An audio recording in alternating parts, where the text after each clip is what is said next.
जोहार एंड नमस्कार दोस्तों, स्वागत है आप सभी का अपना चैनल अजीत का मैथ में। उम्मीद करते हैं आप सब अच्छे होंगे और अपने अपने लाइफ में मस्त होंगे, पढ़ाई अच्छा से चल रहा होगा। चलिए तो आज आप लोग के बीच लेके आ चुका हूँ नंबर सिस्टम का क्लास थर्ड। क्लास वन में सिर्फ थ्योरी बताए थे, क्लास टू में क्लास वन से रिलेटेड एमसीक्यू और क्लास थर्ड में आज थ्योरी प्लस एमसीक्यू दोनों साथ ही साथ इसमें होगा। इसीलिए क्लास को अंत तक ज़रूर देखें, क्योंकि नंबर सिस्टम आपको पता है एग्ज़ाम में वेटेज इसका बहुत ज़्यादा रहता है और सबसे ज़्यादा स्टूडेंट कन्फ्यूजन अगर होता है तो नंबर सिस्टम में होता है। नंबर सिस्टम नाम सुन के स्टूडेंट को लगता है बहुत ईजी चैप्टर है, ये तो नहीं पढ़ेंगे फिर भी हो जाएगा, लेकिन क्लास टू और क्लास वन जाके देखिए तब पता चलेगा कि नंबर सिस्टम एक्चुअल होता क्या है। ठीक है, उसमें से टोटल क्लास टू में एमसीक्यू क्लास वन से रिलेटेड सारा कुछ है और क्लास थर्ड अंत तक ज़रूर देखें, आपको अच्छा लगेगा। और जो चैनल में नए हैं सब्सक्राइब जरूर कर लें और अपने दोस्तों को साथ ज़रूर शेयर करें। तो चलते हैं, स्टार्ट करते हैं क्लास थर्ड नंबर सिस्टम का एमसीक्यू। ठीक है, देखते हैं आज का फर्स्ट क्वेश्चन क्या है। सो क्या है, प्रथम 12 सम प्राकृतिक संख्याओं का वर्गों का योग ज्ञात कीजिए। ठीक है, प्राकृतिक संख्या वर्गों का योग ज्ञात कीजिए। अब हमको बताइए, आप देखिए इसमें हम बताते हैं आपको 3-4 को आपको फॉर्मूला बता दें, एकदम ध्यान से देखिएगा। ठीक है, डायरेक्ट आंसर रहता बताने के तुरंत बता देते हैं, लेकिन आंसर बताने से क्या फायदा होगा जब तक इसके बारे में थ्योरी आप लोग को नहीं पता रहेगा। तो प्रथम देखिए हम लिखते हैं, एकदम ध्यान से देखिएगा। प्रथम एन प्राकृतिक संख्याओं का योग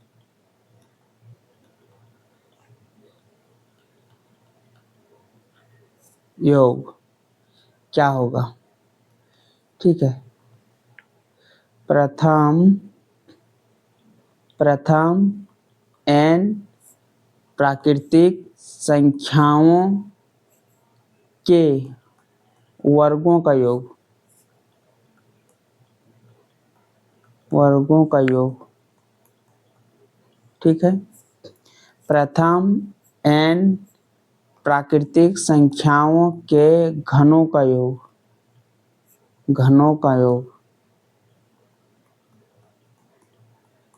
क्या होगा। हमको सब बताइएगा, इसका सब कमेंट कीजिए क्या होगा सो।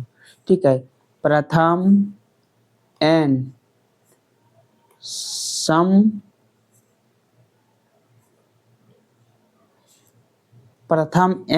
सम प्राकृतिक संख्याओं का प्राकृतिक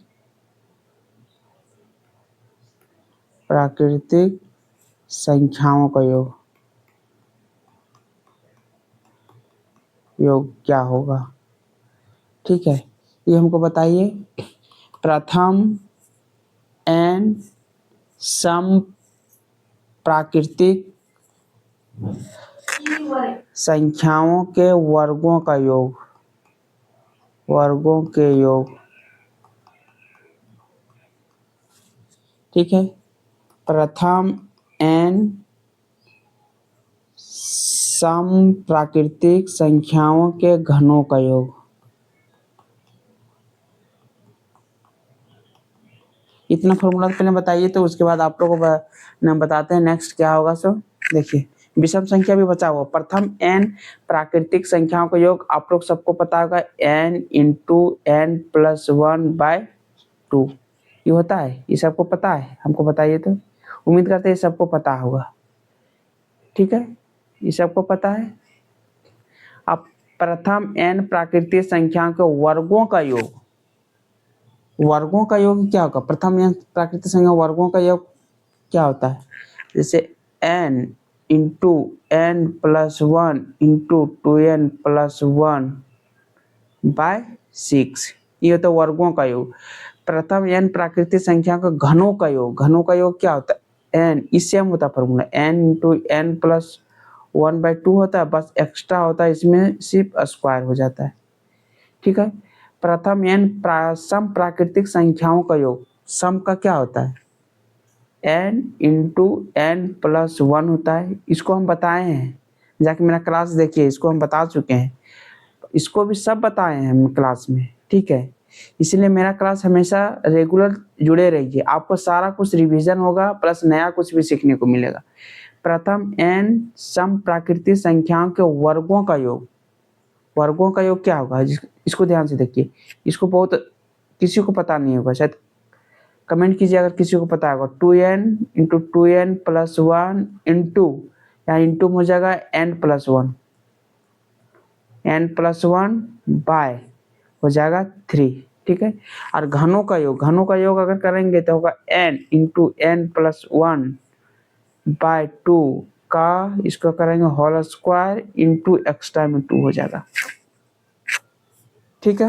प्रथम n विषम प्राकृतिक संख्याओं का योग पूछेंगे, उसका भी फॉर्मूला था। चलो नेक्स्ट में फिर आगे बताते रहेंगे, क्लास में जुड़े रहिए, सारा कुछ आपको बताया जाएगा। तो क्वेश्चन में इसमें क्या बोल रहा है, क्वेश्चन में इसमें बोला है प्रथम 12 सम प्राकृतिक संख्या वर्गों के योग। प्रथम 12 सम प्राकृतिक, इसमें पूरा सम, तो सम का क्या बताए, प्रथम n सम प्राकृतिक संख्याओं वर्गों का योग क्या होता है, n इंटू n प्लस 1। तो इसको करेंगे तो क्या करेंगे, इसको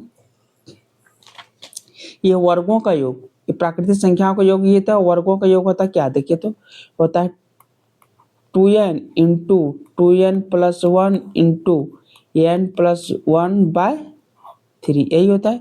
तब 12 बोला, तब 12 दूना कितना, 24 माइनस 24 और 1 25 इंटू 12 और 1 13 बाय 3 हो जाएगा। 25 अठी 200, 200 गुने 13 बराबर क्या था 2600, 26 हो जाएगा। ऑप्शन नंबर बी हो जाएगा, उम्मीद करें समझ गया होगा आप लोग।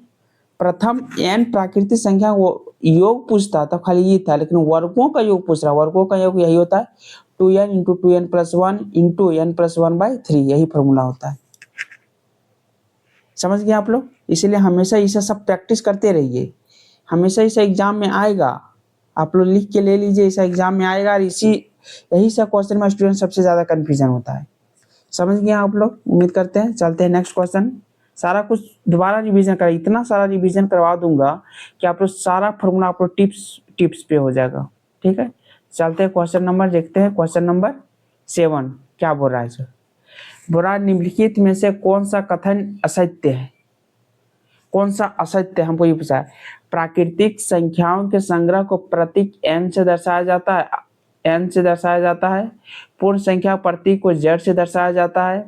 पूर्णांक के संग्रह को प्रतीक w से दर्शाया जाता है।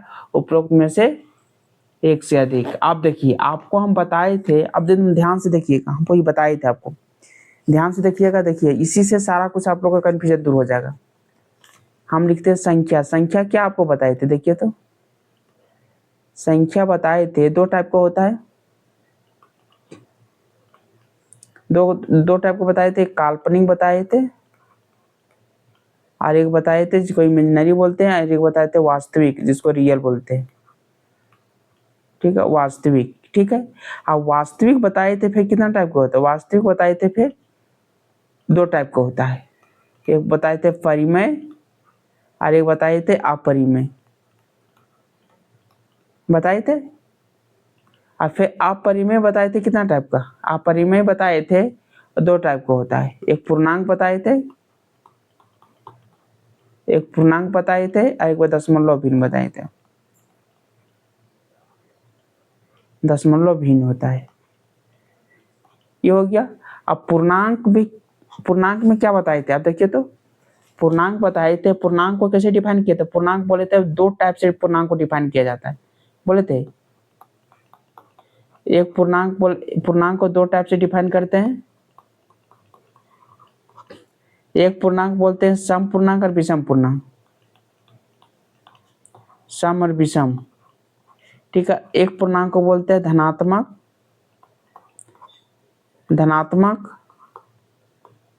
ऋणात्मक, और एक बोले थे जीरो। जीरो ना तो धनात्मक है ना तो ऋणात्मक। फिर धनात्मक को डिवाइड किए थे कितना टाइप में, 3 टाइप में। एक बोले थे अभाज्य, एक बोले थे भाज्य और एक बोले थे 1। इतना टाइप का हम आप लोग को बता चुके हैं। अब ये किसको किसको याद है इसको देखिए, इस ये क्लास में सारा कुछ हम बता चुके हैं, ठीक है। इतना कुछ बता देती है। संख्या होता है दो टाइप का, काल्पनिक संख्या, वास्तविक संख्या। वास्तविक संख्या तो दो टाइप का, परिमेय संख्या, अपरिमेय संख्या। फिर होता है परिमेय संख्या को दो टाइप का होता है, ये होता है पूर्णांक संख्या, दशमलव भी होता है। पर पूर्णांक को दो टाइप से डिफाइन कर सकते हैं, एक सम पूर्णांक, एक विषम पूर्णांक।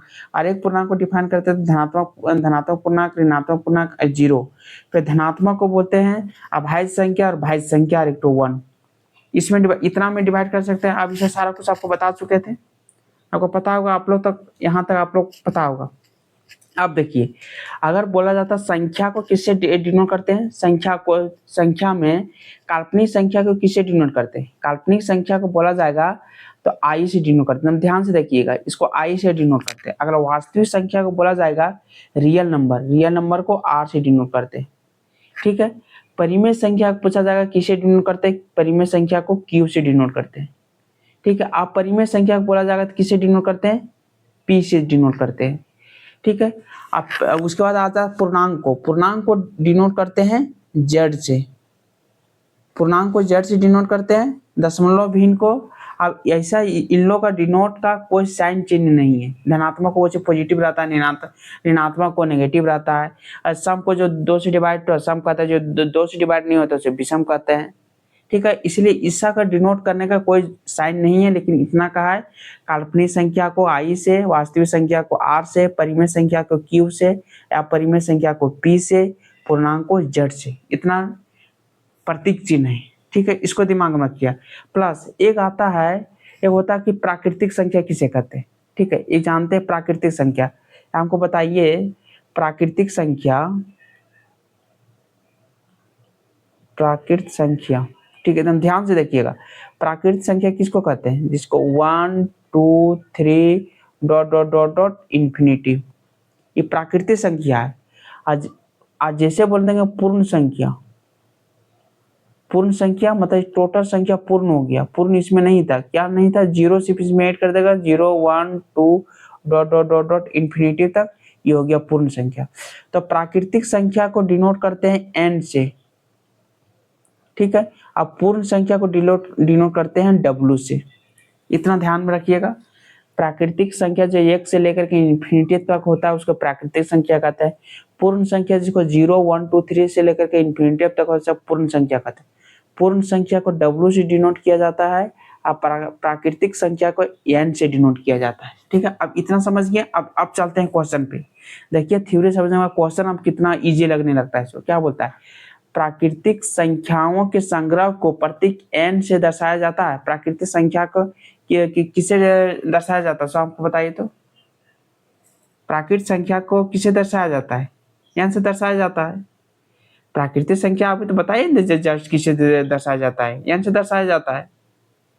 तो ये मेरे पास कथन सत्य है या असत्य है, ये मेरे पास कथन सत्य हो जाएगा, क्योंकि प्राकृतिक संख्या एन से डिनोट करता है, एन दिया हुआ यहाँ में सही हो जाएगा। बोला पूर्ण संख्या के संग्रह को जड़ से डिनोट किया जाता नहीं, जड़ से पूर्णांक को डिनोट किया जाता है। पूर्ण संख्या को डिनोट करते हैं डब्ल्यू से। ये मेरे पास जो लिखा गया यह असत्य है। ठीक है। क्या बोला, पूर्णांक के संग्रह को डब्ल्यू से दर्शाया जाता है, पूर्णांक के डब्ल्यू को, पूर्ण संख्या को डब्ल्यू से डिनोट किया जाता है, पूर्णांक को डब्ल्यू से नहीं। ये मेरे पास क्या है, मेरे पास असत्य है। पूर्णांक को डब्ल्यू से नहीं डिनोट करते हैं, इसलिए कथन असत्य है। पूर्णांक को डब्ल्यू से डिनोट नहीं करते हैं। ठीक है। तो ये मेरे पास असत्य हो गया, ये मेरे पास असत्य हो गया, ये मेरे पास सत्य हो गया। क्या पूरा कौन सा कथन असत्य है, तो उपरोक्त में से एक से अधिक है जो मेरे पास असत्य है, ऑप्शन नंबर डी। हाँ, बहुत स्टूडेंट कंफ्यूजन हो जाएगा, मैं असत्य ये भी हो गया, ये भी हो गया, अब ऑप्शन तो नहीं है, कौन सा लिखे। इसको क्वेश्चन नंबर डी ध्यान से देखिएगा। ठीक है। उपरोक्त में से एक से अधिक ऑप्शन जो है ऑप्शन असत्य है। ठीक, ऑप्शन नंबर डी होगा। अब बताइए इसमें आप लोग को समझ में आया, कौन सा क्या कंफ्यूजन रह गया हमको। जो कंफ्यूजन रह गया तुरंत कमेंट कीजिए, आपको सारा चीज का जवाब दिया जाएगा। उम्मीद करते समझ गए होंगे आप लोग। तो चलते हैं नेक्स्ट क्वेश्चन नंबर लेते हैं 8 नंबर। ठीक है। अब देखिए क्या बोल रहा हूँ, दो अंकों की सबसे बड़ी सबसे छोटी अभाज्य में अंतर, अभाज्य संख्याओं का अंतर, यहाँ संख्या छूट गया, संख्या। ठीक है, संख्याओं में अंतर, हमको बताइए। यहाँ जो नंबर लिखते हैं, यहाँ संख्याओं में अंतर हमको ये बताइए। दो अंकों की सबसे बड़ी और सबसे छोटी अभाज्य संख्याओं में अंतर हमको बताइए। दो अभाज्य संख्या, आप देखिए इसमें पूछा जाता है क्वेश्चन, ध्यान से देखिएगा। हाँ, अभाज्य संख्या कहाँ से स्टार्ट होता है? 2 से स्टार्ट होता है। 2, 3, उसके बाद 5, 7, 11, 13, 17। आप देखिए इससे क्वेश्चन आप एकदम प्रीवियस ईयर में पूछा गया है। इसमें बहुत क्वेश्चन भर भर के पूछा जाता है, ठीक है। टेट एग्जाम में हो गया, सीटेट में हो गया, टीचर एग्जाम में जहाँ भी हो, इस टॉपिक से बहुत सारा क्वेश्चन आता है। अब देखिएगा 13, 17, ध्यान से देखिएगा क्या बताने चाह रहे हैं। 19, 23, 29, उसके बाद 31 हो जाएगा, 31 के बाद 37 हो जाएगा, 37 के बाद क्या हो जाएगा, 41 हो जाएगा, 43 हो जाएगा, 43, 47 हो जाएगा, 47 से हो जाएगा, उसके बाद 53, 53 के बाद 59, 61, 67, 71, 71 हो गया, उसके बाद 73, 79, 83, उसके बाद 89 और 97। देखिए यही टोटल नंबर जो है 1 से लेकर के 100 के बीच अभाज्य संख्या है, ठीक है। ये टोटल अभाज्य है मेरे पास, अभाज्य हो गया। अब इसको काउंट कीजिए कितना होगा। 1 2 3 4 5 6 7 8 9 10 11 12 13 13 14 15 16 17 18 19 20 20 हो गया, 21 22 23 24 25। मतलब टोटल हो गया मेरे पास कितना, 25 नंबर ऐसा है 1 से लेकर के 100 तक जो अभाज्य संख्या। अब देखिए पूछा जाता है, एकदम ध्यान से देखिए, 1 से 25 तक टोटल अभाज्य संख्या कितना होगा। 1 से 25 तक टोटल अभाज्य संख्या पूछा जाएगा तो 9 होगा। 1 से 25 तक देखिए, 25 तक यहाँ तक लगना, 1 2 3 4 5 6 7 8 9, टोटल 9 हो गया। अब पूछा जाएगा 26 से लेकर के 50 तक कितना अभाज्य संख्या होगा, टोटल 6 होगा। 6 होगा, 1 2 3 4 5 6 तक होगा, ठीक है। अब पूछा जाएगा 51 से लेकर के कहाँ तक, 100 तक, टोटल कितना होगा, 10 होगा। 51 से काउंट कर लीजिए, 1 2 3 4 5 6 7 8 9 10, टोटल 10 हो गया। टोटल यहाँ से कितना हो गया, टोटल 25 हो गया। मतलब यही क्वेश्चन एग्जाम में पूछा जाएगा कि 1 से 25 तक टोटल अभाज्य संख्या कितना है, आंसर 9 हो जाएगा। 26 से 50 तक टोटल अभाज्य संख्या कितना है, 6 हो जाएगा। 51 से 100 तक टोटल अभाज्य संख्या कितना है, 10 हो जाएगा। तो पूछा जाएगा 1 से 100 तक टोटल अभाज्य संख्या कितना है, 25 हो जाएगा। हाँ तो समझ गए। आप पूछेगा सबसे छोटी विषम अभाज्य है, सबसे छोटी। अब देखिए कितना क्वेश्चन घुमा पूछेगा, जो सबसे छोटी सम अभाज्य पूछाएगा तो होगा 2, और सबसे छोटी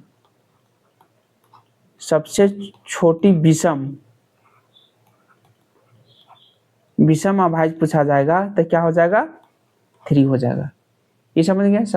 सबसे छोटा पूछेगा, ओनली पूछेगा सबसे छोटा अभाज्य संख्या तब तो 2 होगा, लेकिन सबसे छोटा सम पूछेगा तभी 2, सबसे छोटा विषम पूछेगा तो 3, सबसे छोटा 2 अंक की सबसे अभाज्य संख्या सबसे छोटा पूछेगा तो 11, 2 अंक की सबसे बड़ी संख्या पूछेगा अभाज्य तो 97। इतना क्वेश्चन इसमें घुमा कर पूछा जा सकता है। इसको सारा कंफ्यूजन दूर हो गया। आप देखिए क्वेश्चन पे आइए, ठीक है। ये मेरे पास जो क्वेश्चन कराए PYQ है, ऐसा नहीं कि हम अपने से क्वेश्चन बना के लाए हैं इसे, ठीक है। इसको देखिए, 2 अंकों की सबसे बड़ी व सबसे छोटी अभाज्य में अंतर। 2 अंकों की सबसे छोटी क्या है, 2 नहीं, 2 अंकों की पूछी, 2 अंकों की सबसे छोटी क्या है, 11, और 2 अंक की सबसे बड़ी क्या, 97 में अंतर। 97 सबसे बड़ी है, सबसे छोटे 11 में अंतर पूछ रहा है, तो कितना हो जाएगा, 86 हो जाएगा। यही मेरे पास ऑप्शन हो जाएगा। दो अंकों की सबसे बड़ी 97 है, दो अंकों की सबसे छोटे 11 है, उसका अंतर पूछ रहा है 86 हो जाएगा। आप समझ गए इसमें? इसमें और कोई कंफ्यूजन हो तो हमको बताइए, पूरा डिटेल में ऐसा पढ़िए ताकि आप इससे रिलेटेड कितनों भी आपका क्वेश्चन पूछा जाएगा आप कभी कंफ्यूजन नहीं हो जाइएगा, एक नज़र में आप आंसर दे दीजिए। समझ गए आप लोग? मेरा चैनल में जुड़े रहिए, जो अंत तक देखिएगा वही एग्जाम में क्वालिफाई कर पाइएगा, ठीक है। और जो नया है चैनल को सब्सक्राइब करने और अपने दोस्तों के साथ जरूर शेयर करें, ठीक है। एकदम सारा कुछ आपको इसी तरह बेसिक से एडवांस तक कॉन्सेप्ट के साथ साथ एमसीक्यू कराऊंगा, ठीक है। तो चलते हैं नेक्स्ट क्वेश्चन, चलते हैं क्वेश्चन नंबर 9, ठीक है। अब देखिए 2700 के कुल धनात्मक गुणनखंडों की संख्या क्या है? 2700 के टोटल धनात्मक गुणनखंड। अब इसका धनात्मक गुणनखंड किसको कहते हैं हमको ये बताइए पहले, ठीक है। 2700 का धनात्मक अगर पूछा है तो देखिए फर्स्ट इसको क्या कीजिए, एलसीएम लेते चल जाइए, ठीक है। एकदम बताते एकदम ध्यान से देखिएगा। किससे जाएगा? एकदम छोटा 2 से देखिए, 2350, फिर 2 से दे दीजिए, 6 दूना 12, 7 दूना 14, 5 दूना 10, फिर 5 से दे दीजिए, 5 से के 5, यहाँ बचेगा 5 दिया 15, 5 दिया 15 बचेगा 2, बचे 25, फिर 5 से दे दीजिए, 5 दूना 10, 5 7 25, 3 से दे दीजिए, 9 3 27, फिर 3 से दे दीजिए, 3 3 9, क्या बचेगा? 2 into 2 into 5 into 5 into 3 into 3, 2 के पावर 2 लिख सकते हैं, इंटू 5 के पावर 2 लिख सकते हैं, 3 के पावर 2 लिख सकते हैं, इतना लिख सकते हैं। आप पूछेगा कुल धनात्मक अगर पूछेगा तो क्या करना है, टोटल जो पावर है उसमें एक बढ़ा दीजिए, 2 है तो एक बढ़ा दीजिए, फिर इसमें 2 है तो एक बढ़ा दीजिए, इसमें 2 है तो एक बढ़ा दीजिए, जो पावर रहेगा उसको बढ़ा दीजिए और टोटल को क्या करना है, टोटल को गुना कर देना है। यहाँ 5 है नहीं, 2 है पावर तो 1 बढ़ा दीजिए, 2 है, 5 के पावर 2 है, 5 के पावर 2 है तो कितना होगा? 3 3 9, यही ना होगा। 2 के पावर 2 है, 5 के पावर 2 है, 5 के पावर 2 सही किए ने, 5 के पावर 2, 3 के पावर 2, मेरे पास कितना हो जाएगा? 5 के पावर, यही सही किए ने, देखिए तो 2 से किए 6 दूना 12, बचा 7 दूना 14, 5 दूना 10, 5 से किए 5 से किए 5, एक बचा 5 से 15 2, 5 7 35, ठीक है। 5 से फेर दिए, 5 दूना 10, 5 7 35, ये चलो ठीक है। 3 से दिए, अरे 3 यहाँ मेरा 1 2 3 है ने, एक और 3 हो जाएगा, यहाँ 3 हो जाएगा, 3 हो जाएगा, ठीक है। तो 2 यहाँ हो जाएगा 3 प्लस 1 हो जाएगा, ये कितना हो जाएगा? 3 इंटू 2 3 इंटू 3 4, ठीक है। 3 3 9, 9 चौक 36, टोटल अगर गुणनखंड पूछेगा धनात्मक गुणनखंड मेरे पास 36 हो जाएगा। अब देखिए पूछेगा सम गुणनखंड कितना है, अगर इसी में पूछेगा सम गुणनखंड कितना है तो सम मेरे पास कितना, 2 सम है तो 2 में 1 बढ़ा दीजिए, 3 हो जाएगा। पूछेगा विषम, तो विषम इसको और इसको लेना है, इसको यहाँ 2 है तो 2 में 1 जोड़ दीजिए 3, और विषम ई भी है, विषम में 1 जोड़ दीजिए हो जाएगा 4, 3 में 1 जोड़ दीजिए 4, मतलब 12 हो जाएगा। तो जो पूछा जाएगा उसी का जवाब दीजिए। यहाँ पूछा धनात्मक गुणनखंड पूछा है, ठीक है। इसमें सम और विषम का बात नहीं चर्चा किया है, इसलिए टोटल कम को लेना है। जितना पावर आएगा उसको पहले एलसीएम निकालिए, उसका करने के बाद जितना पावर आएगा पावर में 1 बढ़ा दीजिए और उसको मल्टीप्लाई कर दीजिए, बस यही आंसर हो जाएगा। समझ गए होंगे आप लोग? 36 हो गया। चलते हैं नेक्स्ट क्वेश्चन, क्वेश्चन नंबर अब 10 लीजिए। 10 क्या बोला सो हमको बताइए, देखिए तो क्या है। अब देखिए यहाँ का आ गया विषम, आ गया, अब विषम आ गया। अब हमको जवाब दीजिए विषम का क्या होता है।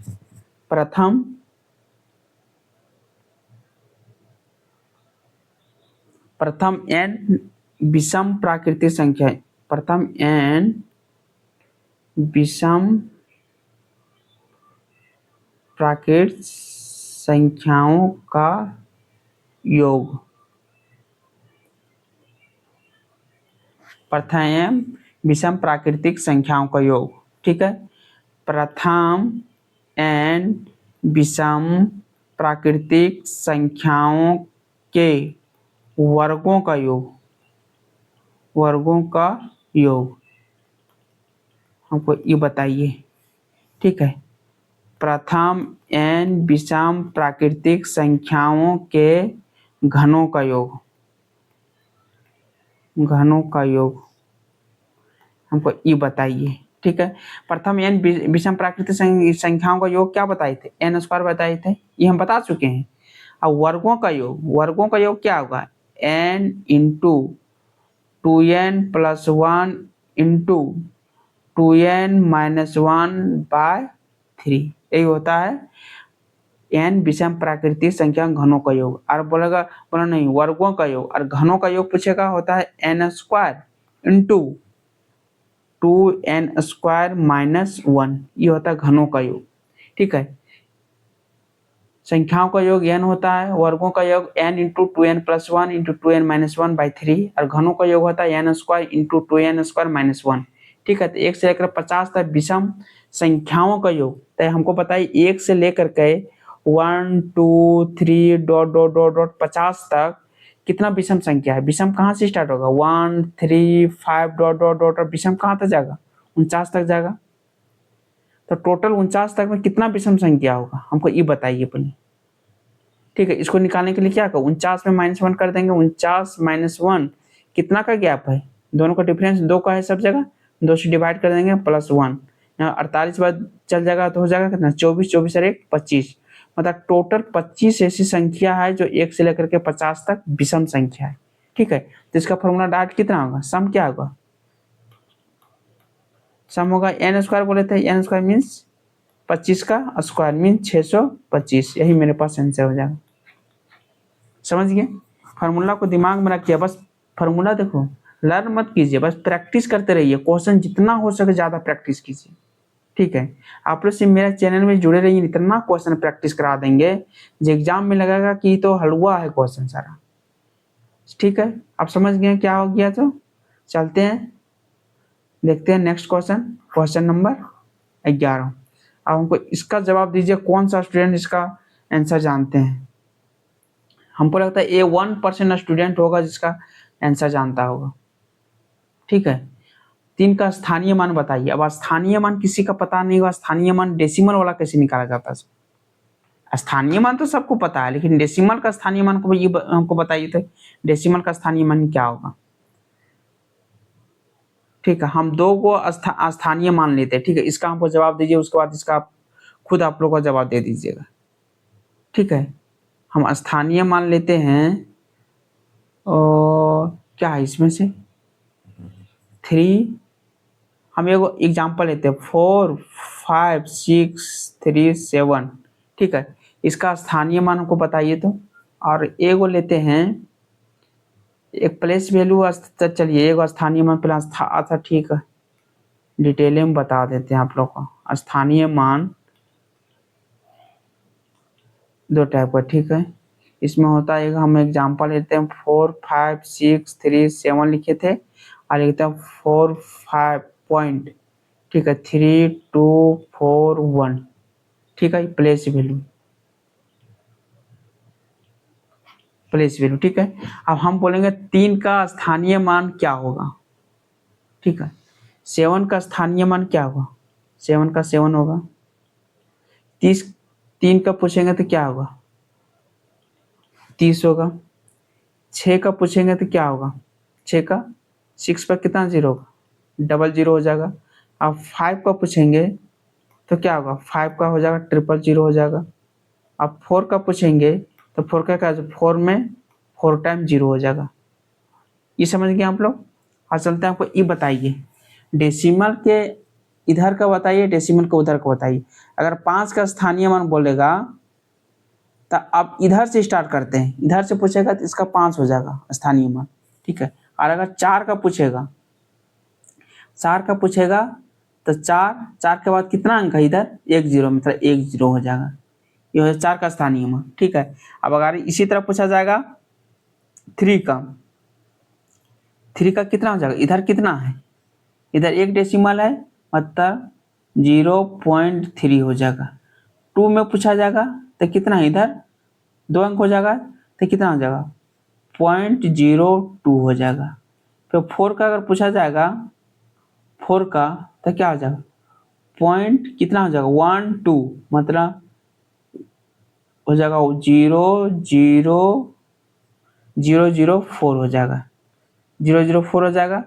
अब चलते हैं, आप देखते हैं इसका बताइए, 1 का हो जाएगा पॉइंट कितना, 0, 1 2 3 3 हो जाएगा और 1 हो जाएगा।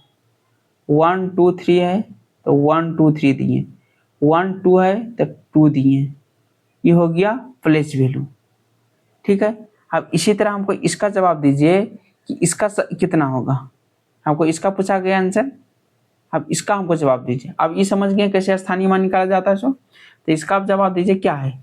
देखिए 3713 डेसिमल में है, 236 में 3 का स्थानीय मान।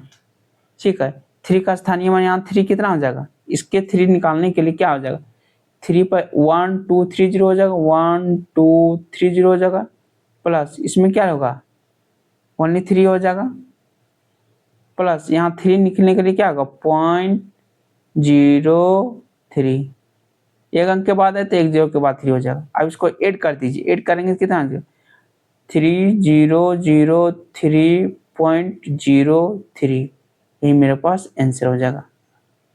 ठीक है, अब हमको बताइए किसको पता था पहले से, तो डेसिमल का स्थानीय मान कैसे किसको पता था पहले। ठीक है, ये हो जाएगा 3 का स्थानीय मान 1 2 3 ऐसे 3 जीरो दे दिए, इधर से इसमें डेसिमल से लेना, टोटल यहाँ से नहीं लेना, डेसिमल से देखना। यहाँ 3 है, 3 लास्ट है डेसिमल का, इससे ओनली 3 हो जाएगा। यहाँ जो 3 है इधर आप देख रहे हैं डेसिमल में कितना अंक है, 1 के बाद है, तो 3 के एक अंक 1 0, उसके बाद डेसिमल है। अब तीनों को ऐड कर दीजिए तो आंसर आ जाएगा सीधा, ऑप्शन नंबर बी हो जाएगा। उम्मीद करते हैं आप लोग समझ गए होंगे, तो कमेंट करके बताइए कि आज का क्लास कैसा लगा। यहीं तक क्लास रखते हैं, फिर मिलेंगे नेक्स्ट वीडियो में प्रैक्टिस और एमसीक्यू के साथ। तब तक आपको बताइए कि नंबर सिस्टम यहाँ तक जो क्लास 3 क्लास हुआ है आप लोग को कैसा लगा, आप लोग कमेंट करके ज़रूर बताइएगा। आप वीडियो पे जो नए हैं मेरे चैनल को सब्सक्राइब कर लीजिए और मेरे चैनल को में जुड़े रहिए। आप लोग को पल पल का अपडेट जेटेड से रिलेटेड जितना हो सके एमसीक्यू जितना आप लोग कीजिएगा, उससे ज़्यादा एमसीक्यू आपको मैं कराऊंगा। ठीक है, एग्जाम तक टोटल एमसीक्यू जितना प्रीवियस ईयर आज तक पूछा सारा कुछ एमसीक्यू करा दूंगा। और एनसीईआरटी बेस्ड जितना थ्योरी हो सके, बेसिक से advance theory plus practice set MCQ सारा कुछ, chapter wise MCQ practice set सारा कुछ इस चैनल में बिल्कुल आप लोग को फ्री मिलेगा। जेटेड से रिलेटेड 1 to 5 हो या 6 to 8 हो क्लास, टोटल कुछ। चलो ठीक है, उम्मीद करते हैं आप लोग को क्लास अच्छा होगा। तो फिर मिलते हैं नेक्स्ट वीडियो में कुछ नया इसी तरह क्वेश्चन लेके। तब तक अपना ख्याल रखिएगा, पढ़ाई रेगुलर करते रहिएगा। जय हिंद, जय झारखंड।